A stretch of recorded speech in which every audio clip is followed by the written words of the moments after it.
તરફ જામનગરના ધ્રોલ તાલુકામાં નવનિર્મિત ચેકડેમ અંગે વિવાદ થયો છે। ચેકડેમની કામગીરીમાં ભ્રષ્ટાચારના આરોપ બાદ તપાસના આદેશ અપાયા છે। ગ્રામજનોએ ચેકડેમની ગુણવત્તા પર સવાલ ઉઠાવ્યા હતા। 1 કરોડથી વધુની ગ્રાન્ટનો દુરુપયોગ થઈ રહ્યો હોવાનો આક્ષેપ કરાયો।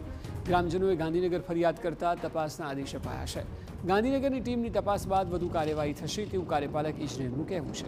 મહત્વનું છે કે ગ્રામજનોએ ચેકડેમમાં આયોજન વગર કામગીરી થઈ રહી હોય તેવા પણ આરોપ લગાવ્યા છે। ચેકડેમમાં પાણી છોડવા માટેનો રસ્તો બંધ કરી દેવાયો હોવાનો પણ ગ્રામજનોએ આરોપ લગાવ્યો।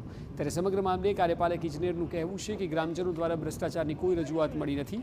જો કે ગાંધીનગરની ટીમ જે તપાસ કરે તે મુજબ કોન્ટ્રાક્ટરો સામે કાર્યવાહી કરાશે તેવું નિવેદન આપ્યું છે।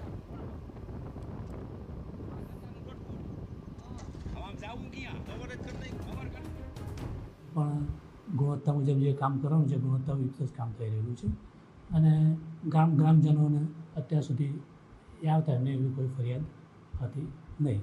અને જે પાળા છે એ પાળાનું કામ પણ ફરજ મજબૂતીકરણના ભાગરૂપ